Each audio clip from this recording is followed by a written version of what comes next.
Boys and girls, I'm so glad you have joined me tonight for Pajama Prayers. Thank you so much. I look forward to spending time with you each Saturday evening. So thanks for being here. We have a great show in store for you tonight. We have a game of hidden pictures, races, the new kind of hidden pictures that we've been playing. And we also have a brand new story that I know you're going to absolutely love. So let's get started first with the game of hidden pictures. Are you ready? Good luck to you. Would you like to take note of a new racer puzzle? Let's do it. Because the picture is too wide to fit on the screen, it will move slowly from one side to the other. That way you'll be able to see the whole picture and find all of the hidden objects. It's the concert of the year at the bottom of the ocean, and the lobsters are ready to rock. The band is cranking out some serious tunes and sending pleasant musical notes throughout the scene. See if you can find the hidden notes and count out loud as you find each one. There are 25 hidden musical notes.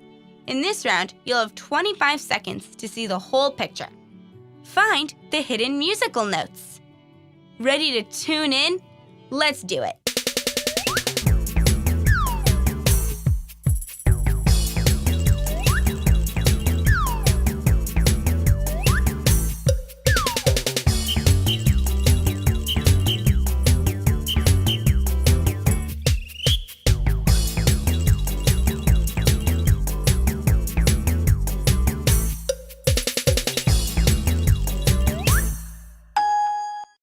How many notes did you find? If you found 10, you're a musical genius. Okay, let's try it again. Only this time, you'll have a whole minute to find as many notes as you can. Ready? Go!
How'd you do that time? I bet you found a few more.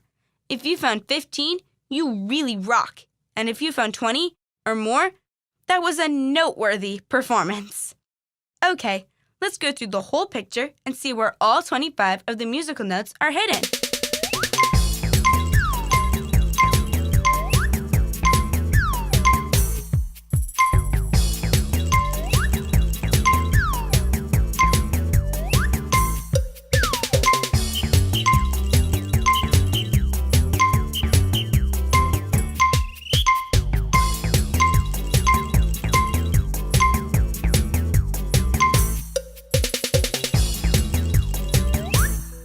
That lobster concert looks like fun. All of the crustaceans are enjoying themselves. And it's all for a great claws. Are you enjoying the new way we're playing hidden pictures? I sure hope so. I love the way you get to go back and take a second look. That way, if you missed it the first time, you get a second chance to find it again. I like that. I hope you're enjoying it too. Well, it's time for our story. Remember when we started the show tonight, I told you I had a great story for you? I do. And it's time for that story now. The name of the story is Chrysanthemum.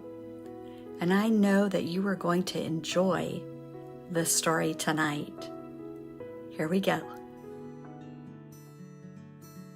Chrysanthemum by Kevin Henkes. The day she was born was the happiest day in her parents' lives. "She's perfect," said her mother. "Absolutely," said her father. And she was. She was absolutely perfect. "Her name must be everything she is," said her mother. "Her name must be absolutely perfect," said her father. And it was. Chrysanthemum. Her parents named her Chrysanthemum. Chrysanthemum grew and grew and grew. And when she was old enough to appreciate it, Chrysanthemum loved her name. She loved the way it sounded when her mother woke her up. She loved the way it sounded when her father called her for dinner. And she loved the way it sounded when she whispered it to herself in the bathroom mirror. Chrysanthemum, chrysanthemum, chrysanthemum.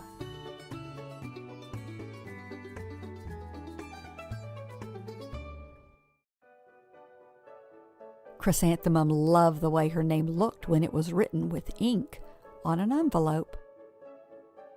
She loved the way it looked when it was written with icing on her birthday cake. And she loved the way it looked when she wrote it herself with her fat orange crayon.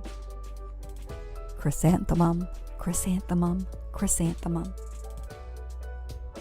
Chrysanthemum thought her name was absolutely perfect. And then she started school. On the first day, Chrysanthemum wore her sunniest dress and her brightest smile. She ran all the way. "Hooray!" said Chrysanthemum. "School!" But when Mrs. Chudd took roll call, everyone giggled upon hearing Chrysanthemum's name. "It's so long," said Joe. "It scarcely fits on your name tag," said Rita, pointing. "I'm named after my grandmother," said Victoria. "You're named after a flower." Chrysanthemum wilted. She did not think her name was absolutely perfect. She thought it was absolutely dreadful. When the rest of the day was not much better, during nap time, Victoria raised her hand and informed Mrs. Chudd that Chrysanthemum's name was spelled with 13 letters. "That's exactly half as many letters as there are in the entire alphabet," Victoria explained. "Well, thank you for sharing that with us, Victoria," said Mrs. Chudd. "Now put your head down." "If I had a name like yours, I'd change it," Victoria said, as the students lined up to go home. "I wish I could," thought Chrysanthemum miserably.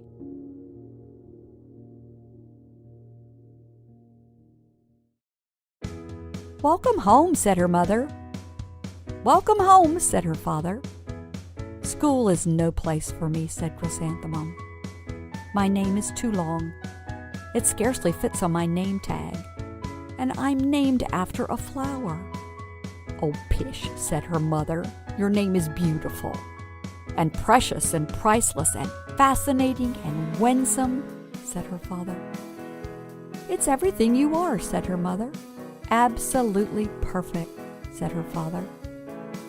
Chrysanthemum felt much better after her favorite dinner, macaroni and cheese with ketchup, and an evening filled with hugs and kisses and parcheesi.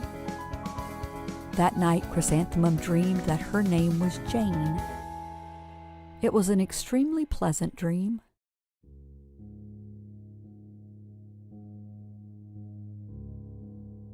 The next morning, Chrysanthemum wore her most comfortable jumper, and she walked to school as slowly as she could. She dragged her feet in the dirt. Chrysanthemum, chrysanthemum, chrysanthemum. She even looked like a flower, said Victoria as Chrysanthemum entered the playground. "Let's pick her," said Rita, pointing. "Let's smell her," said Joe. Chrysanthemum wilted. She did not think her name was absolutely perfect. She thought it was absolutely dreadful. The rest of the day was not much better. During nap time, Victoria raised her hand and said, "A chrysanthemum is a flower. It lives in a garden with worms and other dirty things." "Thank you for sharing that with us, Victoria," said Mrs. Chudd. "Now put your head down." "I just cannot believe your name," Victoria said as the students lined up to go home. "Neither can I," thought Chrysanthemum miserably. "Welcome home," said her mother. "Welcome home," said her father. "School is no place for me," said Chrysanthemum. "They said I even look like a flower. They pretended to pick me and smell me." "Oh, pish," said her mother. "They're just jealous." "And envious and begrudging and discontented and jaundiced," said her father. "Who wouldn't be jealous of a name like yours?" said her mother. "After all, it's absolutely perfect," said her father.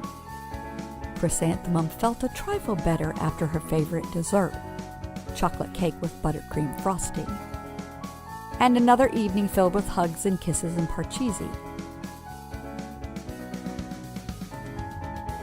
That night, Chrysanthemum dreamed that she really was a chrysanthemum. She sprouted leaves and petals.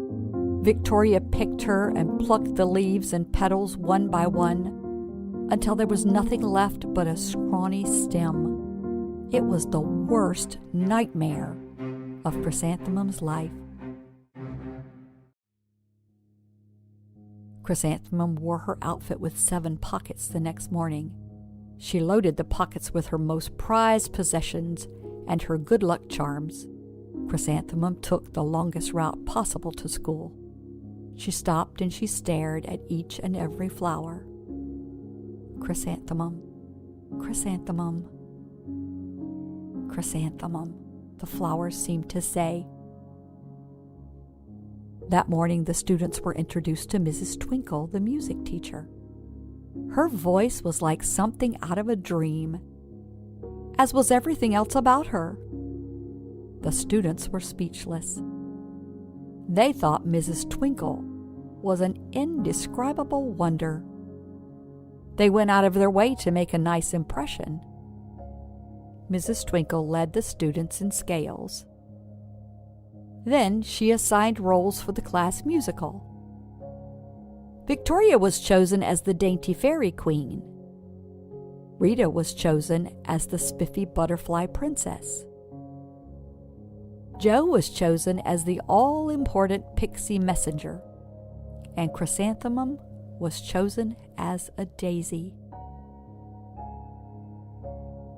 "Chrysanthemum's a daisy, chrysanthemum's a daisy," Joe, Rita, and Victoria chanted, thinking it was wildly funny.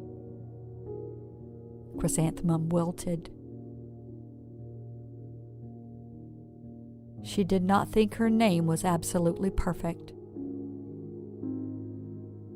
She thought it was absolutely dreadful. "What's so humorous?" asked Mrs. Twinkle. "Chrysanthemum," was the answer. "Her name is so long," said Joe. "Well, it scarcely fits on her name tag," said Rita, pointing. I'm named after my grandmother, said Victoria.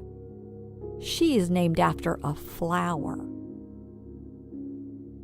My name is Long, said Mrs. Twinkle. It is, said Joe. My name would scarcely fit on a name tag, said Mrs. Twinkle. It would, said Rita, pointing. And, said Mrs. Twinkle, I'm named after a flower, too. You are? Said Victoria.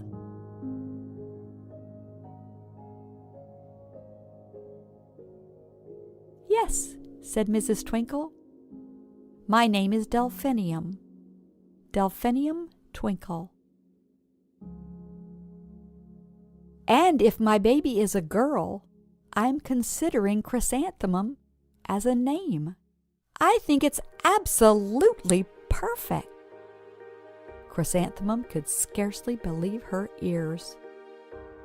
She blushed. She beamed. She bloomed. Chrysanthemum, chrysanthemum, chrysanthemum. Joe, Rita, and Victoria looked at Chrysanthemum longingly.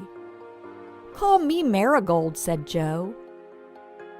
I'm Carnation, said Rita, pointing. My name is Lily of the Valley, said Victoria. Chrysanthemum did not think her name was absolutely perfect. She knew it. The end.